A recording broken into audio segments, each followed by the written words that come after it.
What have your personal experiences been with struggling with mental health? So in like 2014, 2015, I went to my regular doctor, and I had been losing weight. You might remember this time.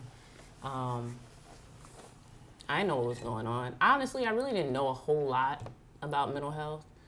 I knew that, when I came into contact with people at work, when I worked at the sheriff's office, it would seem like there would be some things off, and it's mental health, and you see it in the movies. People talk about it, but you don't really understand what's going on. So I'm at the doctor, and I'm talking about losing weight, and they're asking me about how I feel, and I'm like, what does that have to do with anything? So they prescribed me this medication. I was like, so what is this supposed to help do? Well, make you feel better, maybe increase your appetite, you want to eat more. And from there, I was like, okay, I don't know if it's really working. Like, I'm not really gaining any weight, and I'm supposed to immediately gain weight. You're supposed to read about the stuff before you take it. But that's not exactly what happened. I ended up going to therapy from there. Ended up going to see a psychiatrist after talking to some folks about the way I should be doing it. Because regular doctors, like, they can prescribe medication, they can give you whatever, but that's not like their area of expertise. That's right. That's why you go see a psychiatrist. So yeah. And how, looking back, how did you get to that? Were you depressed? I'll say I was. Yeah? Yeah, there was a lot of things going on. I had some different things going on with friends.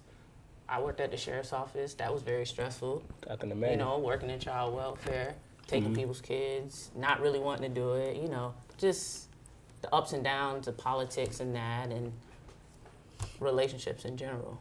Did you find that the people you work with are experiencing the same kind of stressors that you were? Absolutely. See, while I'm losing weight, there's people that's overeating at work, just to cope. Oh, I'm sheltering again tonight, 2 nights in a row. Oh, we're going to order some pizza? Yeah.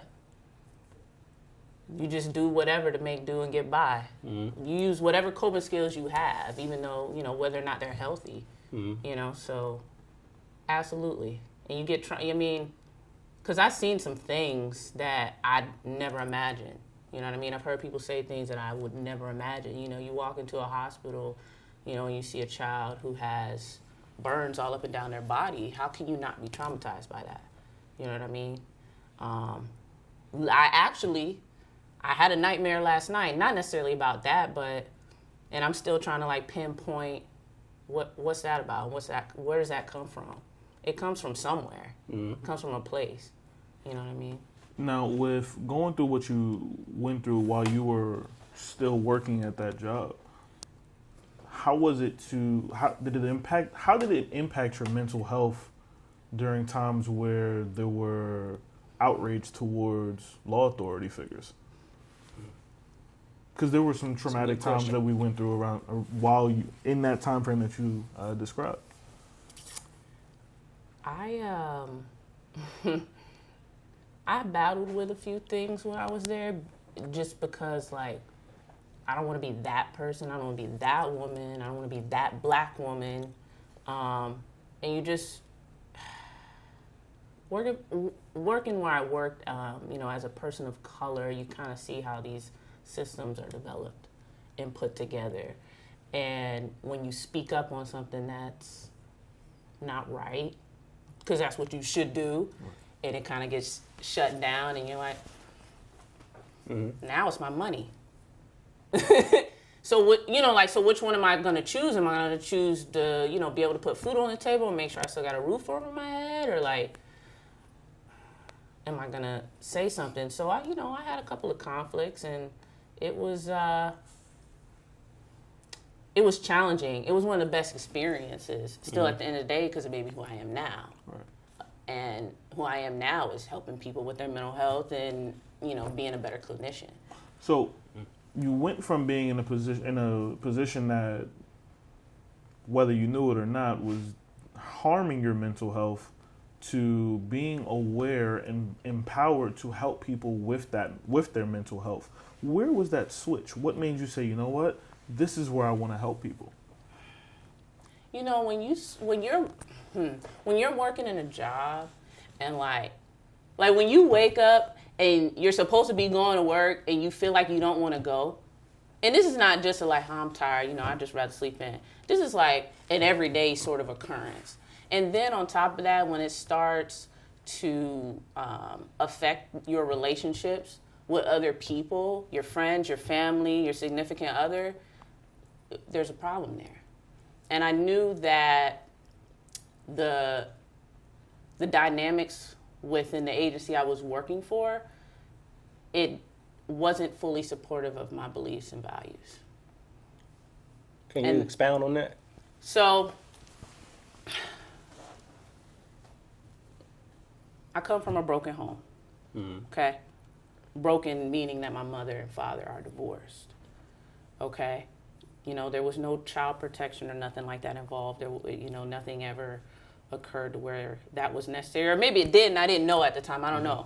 But nonetheless, like, I believe in keeping the family unit together. If that's what the family wants to do. And I believe that it's very important for children to be raised in not only, you know, safe and loving homes, but it's a problem when, you know, the people who wanna have this sort of structure in their household, and they don't have the resources. Okay, so there's a lack of resources, or people who are willing to advocate for those individuals. And I wanted to be that person. I wanted to be the person on the other side. I did not want to be the person like going in and you hate to see me when I walk through your door, knock on your door. Oh, here you go. And then, like, I'm trying to help teach you, like, how to beat the system, even if that's possible. You know what I mean? Those are the people. That's how I want to help these individuals. And then I realized, like, you're not that much different from myself. It's just a difference of maybe the neighborhood I grew up in, you know, the parents I had, whatever was available to me that I was able to utilize that maybe you didn't have. I mean, it's one thing that could change the trajectory of your life. So, how many of us, in your opinion, or even if it's fact-based, carry trauma from our childhood? Like you said, you come from a broken home. But to a lot of us, like black men, who like growing up without our fathers, that's normal to us. But we don't see it as like a traumatic thing growing up, even though we kind of know there's something lacking. So you're asking, like, how many of us deal with that sort of...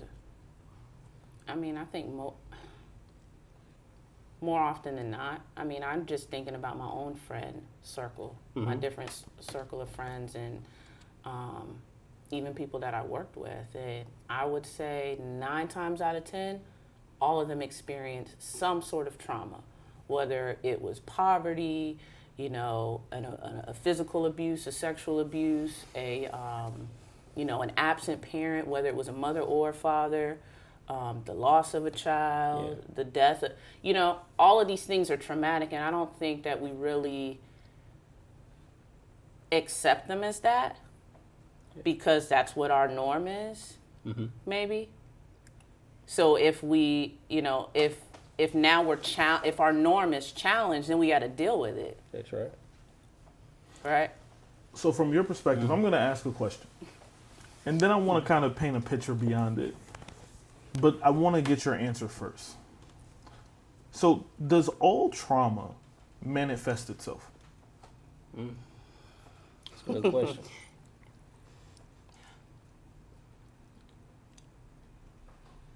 I think my answer is going to be yeah.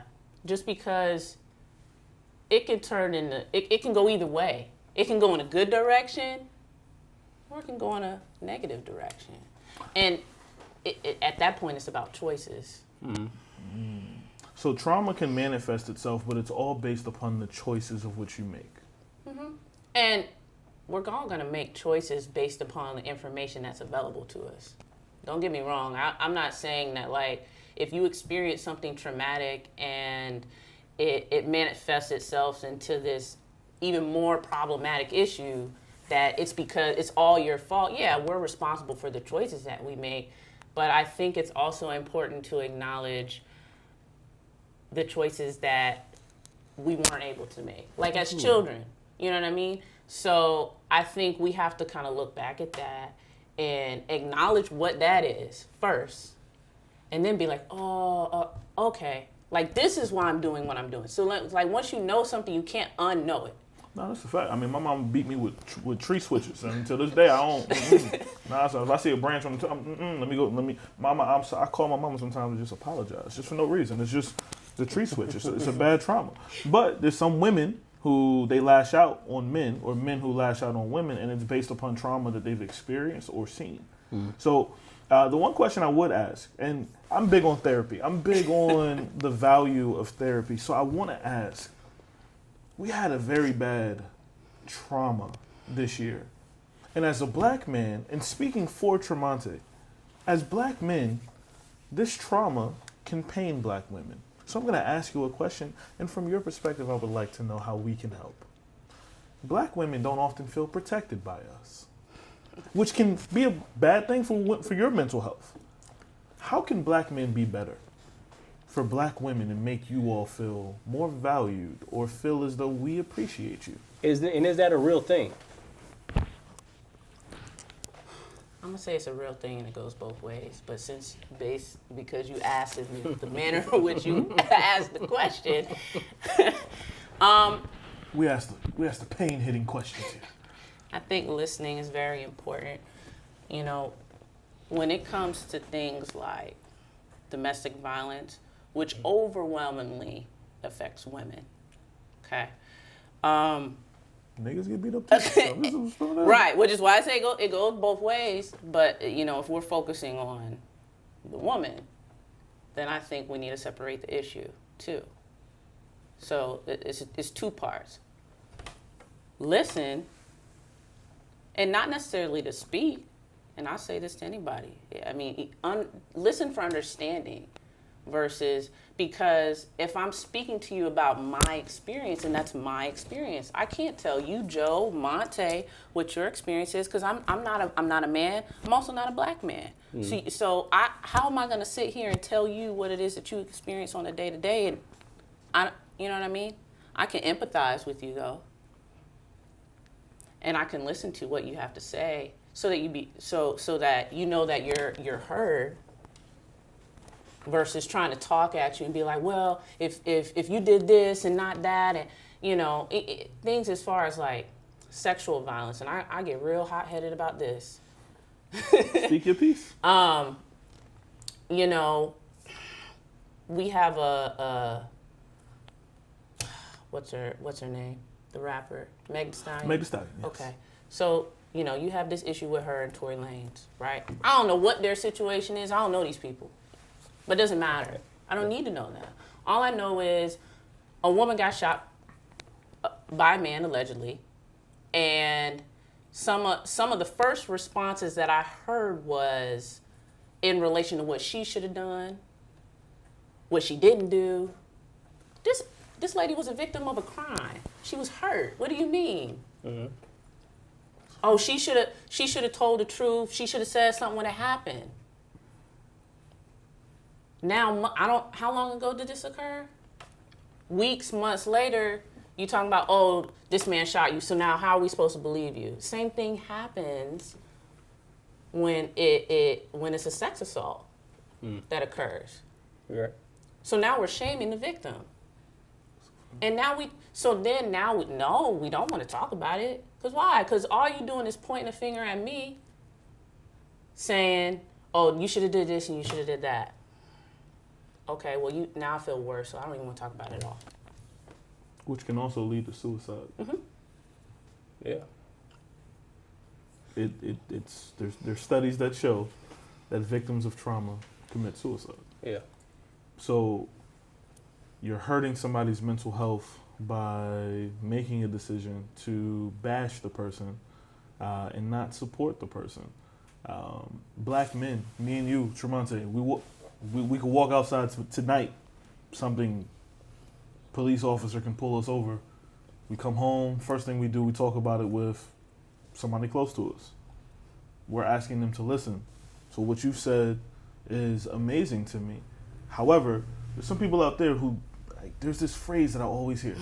I always hear it all the time, right? Check on your strong friend. Mm-hmm. But what do I do? Is it just listening? What advice would you give somebody on what to do when they check on their strong friend? How can you help impact somebody's mental health in a positive way by checking on them? What would you suggest? Everybody's different, of course, but I'm just asking. Well, what you yeah, suggest. no, everybody is different, and I think it's important to ask questions more than "How are you?" What's up? What's good? What's straight? Talk to me. Like that doesn't. I'm good. You know what I say to that? I'm good. I'm okay. I'm straight. I'm cool. How are you? And we really talked about nothing. So you have no clue what's going on in my life because all you asked was, how are you? Ask more specific questions. Yeah. You know what I mean? And if you're going to put yourself in the position to do that, then you have to be prepared. You have to prepare yourself for the answer you might not want to hear. Mm-hmm. Every time I talk to my friends, they don't always tell me something that I want to hear. Like, and because I'm an empath, I feel for you that much. Like, if my friend is down, like, I'm upset. I don't like that. And I want to do whatever it is that I'm capable of within what my abilities to, lift up their spirits and make them feel better. But you have to also create a safe space for a person to open up. Mm. You know what I mean? And that's what I do when I do therapy. It doesn't always have to be heavy, because the information is heavy enough. Right. You can keep it light. Like, I use jokes most of the time. Saying something that makes a person laugh. I can't tell you how many times my friends do that.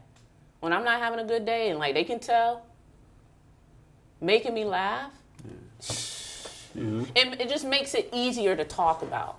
Understood. What it is that I'm dealing with or whatever it is that I'm struggling with. So, yeah, ask more than just the basic, hi, hello, how are you? And that's surface level anyway. And I don't operate well within that. Well, let me ask you one question. So I want to create a scenario, and I would like to know how you feel about it, okay? So I am somebody that's coming to you. My mental health is shot. You ask me what's going on, and I tell you this preceding story. Well, I've been single for a couple years. I met a lady friend about 9 months ago, and everything is great.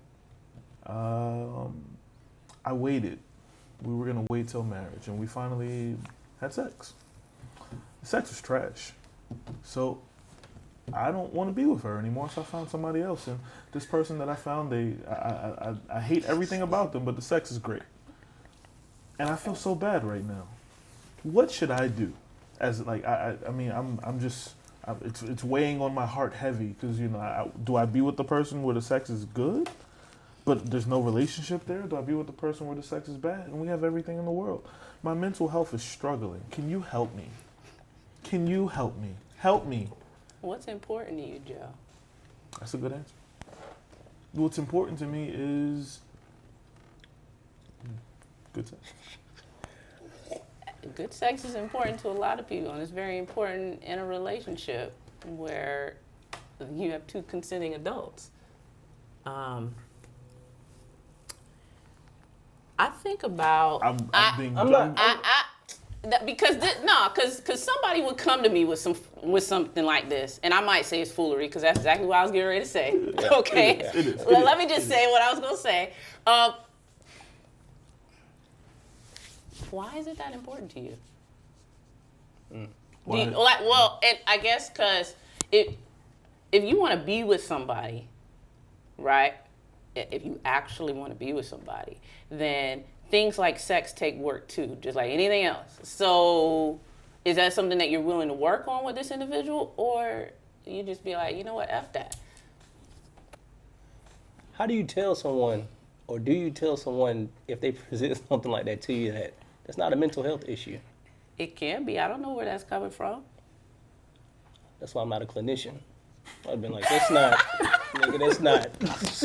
Nigga, What do you think this is, man? nigga, see my assistant. Let's set an appointment for next week. But is there a way to circumvent opening up to somebody that you're not ready to open up to? So like, let's say you have an issue with your parent or your dad who hasn't been there. They check on you. Or let's say I want to finally tell them how I feel.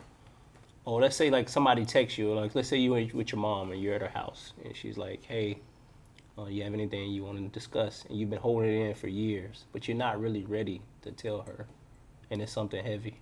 How do you go around that? And then how long do you wait to tell her? You lie. I mean, I don't know any other, you know what I mean? Like, and that's what I mean, I did that with my mom. There's something I didn't want to tell her about, and it just wasn't a topic of conversation that was brought up. Mm-hmm. You know what I mean? So I guess you lie or you hide from it as long as you can until you just, like, at some point, life happens, and it continues happening, and it just gets to a point where you can't avoid it anymore. Because then it's more taxing on you to not speak up and not speak your truth. That can weigh on you mentally just as much. So let me ask you a question. So they say men lie, women lie, numbers don't, right? So if I'm the type of person where I feel like I struggle because maybe my money ain't right. Maybe my money just isn't where I want it to be in my life. If I said, you know what? I need to go see somebody about my financial issues. Now, for the record, this is a small thing to a lot of people. But some people, everything is valued. People put value in, what's that little stupid thing you put flowers in? That little metal thing? What is it, a vase, a vase? I don't know how you say it, whatever. People put value in things like that. People put values in paintings and things like that. So, like, when you watch the show, there's a little thing right here. It should be right here. It says the wave report. We put value in putting that right there, making sure that everybody sees it, right? So if somebody comes to you and they have money issues, money concerns, how would you approach how you speak to them the exact same way? I'm trying to magnify, can therapy be rooted for any type of circumstance, or are there some times where somebody brings something to you and you're like, you just dismiss it and it's like, no, that's not an issue? I don't know how to do that anymore. Make everything important. Yeah. I don't know how to do that anymore. And for many clinicians, it's very difficult to turn it off. And you know what I mean? Because it's like who you are. It's a part of you. You know, and I think it always was for me, even back then. That's why I fought so hard for those families. Yeah. And try to, make sure they got the services that they deserved.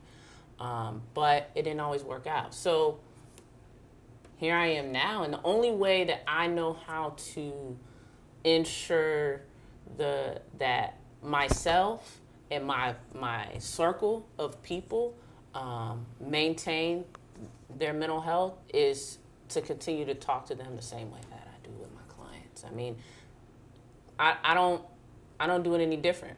Mm-hmm. It's no different for me. So that brings up a follow-up question. How do you debrief? How do you decompress?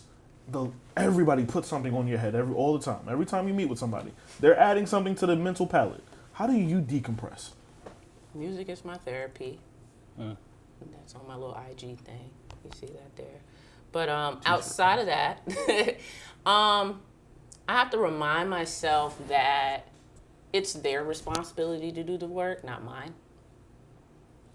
If you don't want to do the work, all I can do is provide you with the tools and resources to help you along the way. And if you want to utilize them, great. If you don't, of course I'm going to feel some type of way about it, but I know that is not on me. Gotcha. How many people are receptive to the fact that there is work to do to begin with? I don't think people realize what therapy is when they get into it. Like, even I didn't. I'm sitting there talking to this old white lady, like, and she just staring at me. Do you understand what I'm saying? And we can talk about cultural competence. That's a whole nother level, you know what I'm saying? But I was just like, she's not saying much. I mean, you gonna give me some feedback? That's what I thought. So I don't really feel like I did the work that it required. But now I see, because I'm working with people who I'm sitting in that chair now. You identify, like, hey, there's some work you need to do. But I'm avoiding the work and I say, no, this person hurt me. They have to do the work. They're supposed to come to me and apologize for everything they did to me. How do you respond to that?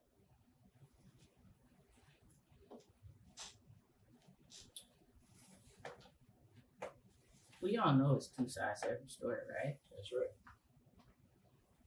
So when you have a relationship, it requires two people to, or however many people, to be involved in, you know, how that relationship blossoms or fails. And I think a lot of times when something goes amiss in a relationship, not just romantic, friendship, you know what I mean, as well, you have to acknowledge the role that you play and things that you could have done differently. It's so much easier to point the finger, but realistically, how many fingers you got pointing back at you? Yeah. Everybody has a role. It's not always one-sided. It's easy to look at things as one-sided. I mean, I do it myself because I'm human. If you're not willing to acknowledge your role and what took place, I don't know how you're going to overcome that. It can happen again. Because some people come, like, if there's any type of reconciliation, and you touched on this earlier about being specific. Sometimes you'll reunite with somebody and be like, yeah, I was wrong. And you're like, yeah, I was wrong, but we cool. But you didn't acknowledge like what you really did. Yeah. That don't suffice to me. I've had that happen before. Yeah, you didn't talk about anything. You didn't talk about how you got there. Hey fam, sorry. Yeah, but for what? You know? Yeah. And are you really contrite in what you're saying? Because you can look at somebody, you can like feel it. Yeah. Like, yeah, you just saying this to kind of get back on my good graces. You don't really mean it. I think that, you know what I learned a long time ago? You know how you know you really have settled something? Hey fam, I apologize. That situation, that was on me. Have a good day. If you can walk away from something, if you can literally acknowledge it, you can walk away from it. You don't have to add any extra entitlement to it, and you're okay. You're at peace with it. That to me shows contrition. Now, if there's something you want to add to it, then sometimes that can be motivated by what you're trying to add to it. Hey fam, hey, I heard you was getting money now. So listen, remember that little thing you was dealing with? I apologize, right? Listen, I'm sorry, bro, from the bottom of my heart. The bottom of my heart. I'm sorry, all right? So I'm gonna link up with you real soon, all right? Because I mean, you getting money. I want people do that. You making it sound. What if the person don't accept the apology though? Like, what if I'm just stubborn and I'm just stuck? Like, this person's really trying to get over it. They're really trying to help the situation. But I'm like, no, that's not enough. What if they're doing everything they can? And then there's a decision that has to be made there. What do you want to now? What do you want to do now? If you're being stubborn and you're not willing to accept like my efforts, what else am I supposed to do? Especially when I'm utilizing the information I have available to me. Mm-hmm. You know what I mean? That's not fair. So I have to make a decision on, you know, am I gonna continue? Because what's gonna happen? What can happen is something comes up again, and here we are, back at square one. We haven't dealt with what happened in the past between you and I, and now I'm just gonna, all right, you know, whatever it. You don't want to budge? All right, cool. I'm gonna just continue to be cool with you and act like we're good now, because. So I'm just gloss over that whole chapter right there. Can you apologize or I wouldn't say seek forgiveness, but can you apologize, put yourself at peace without ever interacting with that person? I'm asking this for a very specific reason. Because there are people who have had last conversations with loved ones who have passed away, and there's no way to get a retort or a response from them. So how can you ask for forgiveness? No, can you ask for forgiveness, can you apologize to somebody without receiving anything back from them?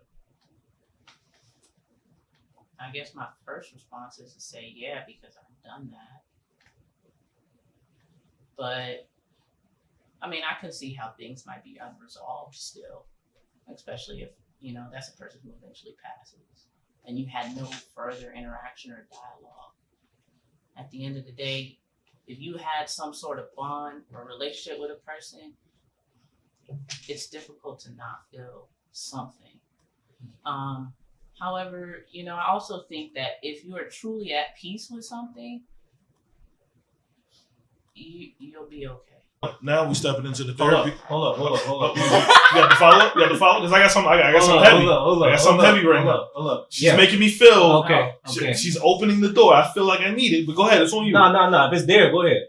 So, I'm kicking my feet up, right? Yeah. I'm in the therapist chair. I'm sitting back. All right. So here we go. Something heavy.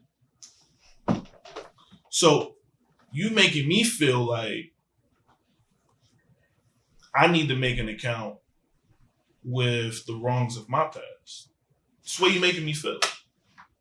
But according to certain relationships that I have currently, that's tough.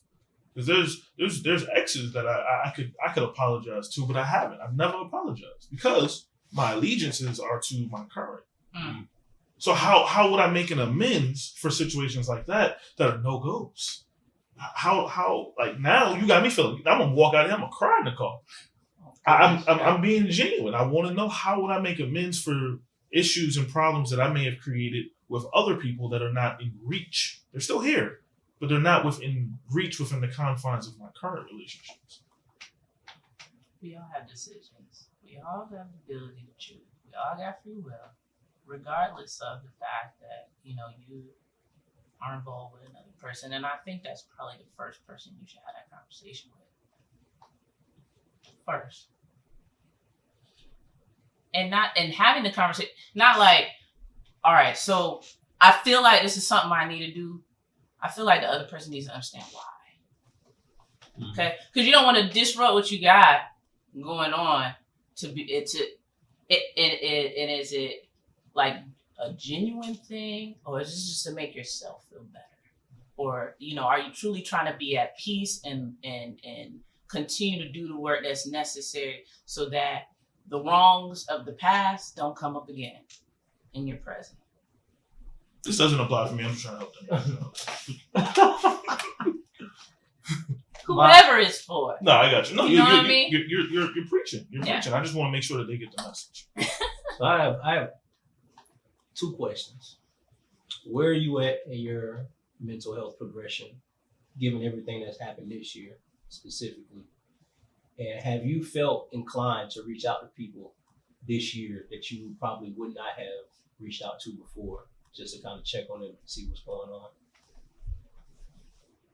I'm going to answer your second question first. Yes, and I have.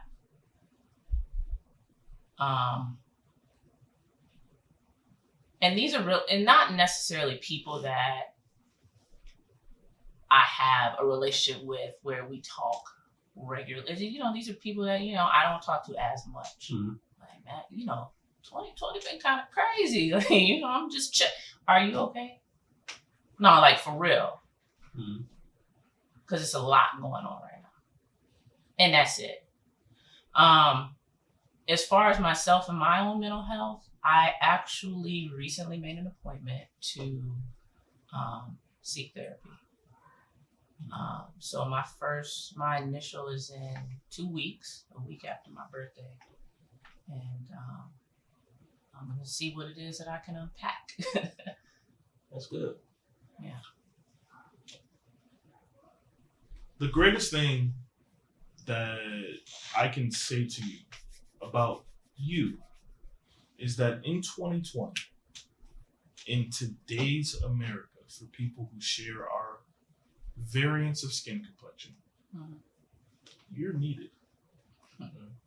You have more value in 2020, this trash ass year.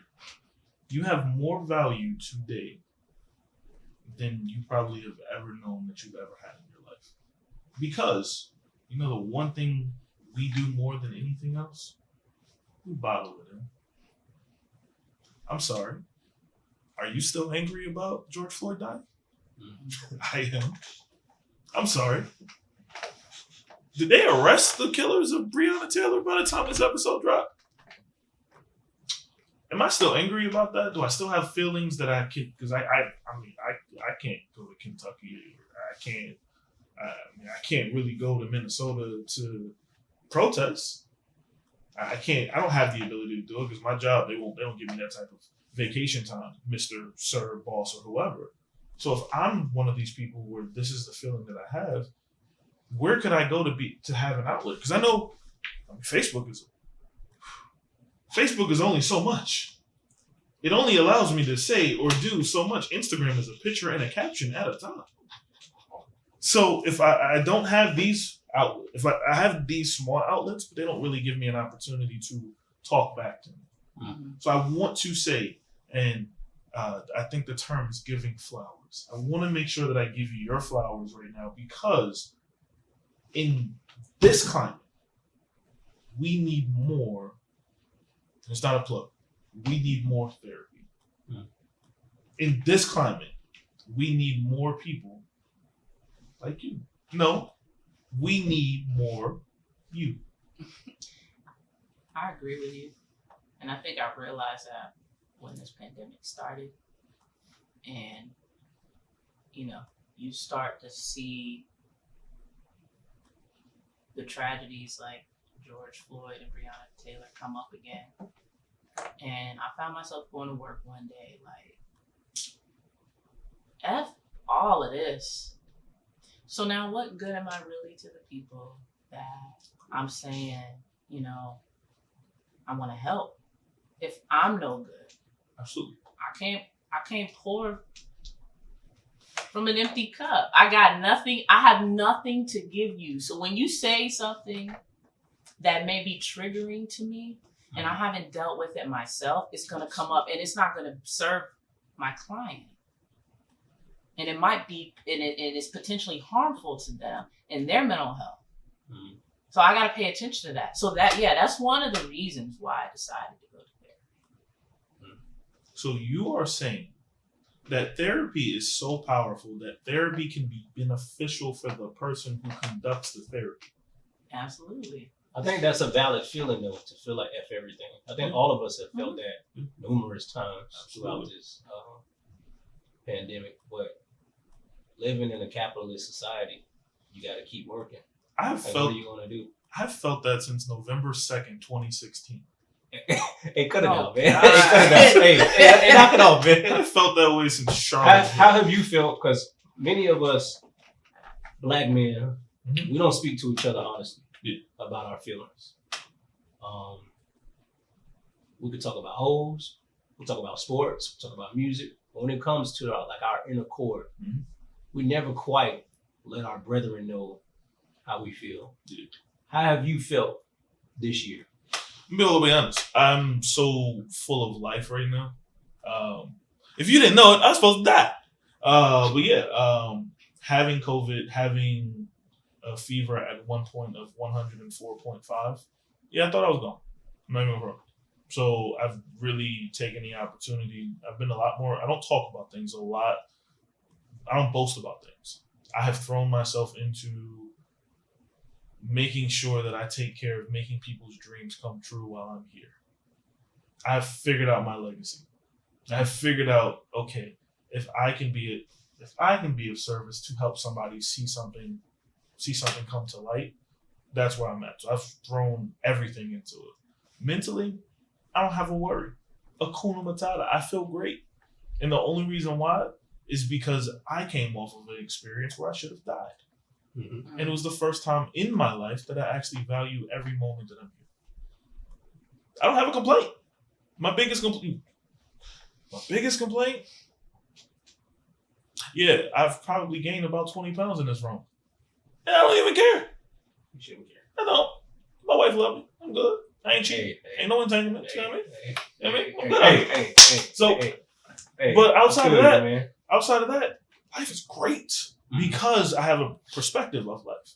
And I think that's what people need. A lot of people don't have perspective. If you walk around and you just have, hey, I'm here. I mean, hey, it's a new day. I gotta get this money. I gotta grind. You got all these goals, this, that, and the other, but you don't have a literal perspective about why you're here. At some point, you'll crash. And when you crash, that's when you'll remember this episode of The Wave Report that you watched, subscribed, and shared. But I needed my therapy. I can tell you that I needed it. God gave me my therapy because that gut check sitting in that hospital was it for me. What about you, my brother? Like you're my brother. I see you. You're always working. You're working towards being master, doctor, officer, priestess, king, Relford. Like you have so many degrees, so many titles: bishop, doctor, deacon, sir, prince, king. But working towards all the things that you're working towards, making sure that your wife is still happy, building a family. Yeah. How do you feel, Tremonte? It's a loaded question, man. Thankfully, I have a wife who is able to listen to understand. I'm similar to you in ways. I probably share a little bit more because you won't say anything. You won't say anything at all. But I share a lot of everything with my wife. Ironically, before the pandemic hit, or before we were aware of it, I was struggling with managing my time. I just come from somebody, I get up early every day. I know our group chat. Yeah, I get up early every day. I get to work. So the Wave Report, school, my job. The pandemic has taught me to value time with people I love, value time, like being in the present moment. Because usually when things occur, like the deaths that have happened this year, you usually tell somebody just in jest, hey man, I'll holler at you later. But you might not for real though. Yeah. You might not see them again. And me and my wife pray every morning. And I always tell her, when we're praying in the morning, some people didn't wake up. And because you're living your life, sometimes you can't see everything else that's happening. Sometimes you ignore it, you dismiss it, like it's not a real thing. So it can be simple things. Like when I'm doing schoolwork, I'm focusing like on schoolwork. She knows how it is getting a master's degree. I'm trying to focus for the hour, even if it's 15 minutes. I'm going to try to dedicate this time to this. We're doing a Wave Report. When I'm with my wife, everything shut down because this is the person that I vowed to dedicate my life to. When I'm with my family, when I'm with my friends, I just want to be in the moment because our minds, they really aren't wired like that. Yeah. You like, when I'm with you, I'm thinking about all this other stuff I'm about to do in the next week. And then you'll stress yourself and you won't enjoy the moment that you're in. It's taught me to value my time because our time is limited. And I know I'm on camera saying this, but it's even more limited if you're Black. Yeah. It has the potential to be at any given moment during your day. The Black man, Black woman, it don't really matter at this point. And that's kind of hit me hard the past few months. When the pandemic started for real, like shortly after like Kobe died, that's when it really hit. Everything got shut down. People got sent home. Man, this is crazy. But then you see like the law enforcement activities that are going on against Black men. Then you like, and then the sadder part is nothing's being done. So like we're used to getting like targeted, like we're animals. Whoa. But I thought dude said he's done more for Black people than you know what? But I'm done with that. I can't. But to that point, there are still Black men who will vote for him to be in office. Go vote. I'm not telling you to vote for it, but go vote. don't vote for Trump. I'm telling you who to vote for. I'm gonna just be all the way honest. I don't give a damn who you vote for. Vote for Jesus. Don't vote for Trump. Okay. I'm gonna say something on camera that I believe is very true. And if you would give me just a moment, because you've inspired this statement. Okay. Oh boy. You make me feel nervous a little bit. Niggas got to do better. Niggas got to make sure their mental health is right. Niggas are their brother's keeper. Niggas got to check in with their brothers more. Niggas have to make sure that they're doing a better job of being an asset for their community than they are at the very moment.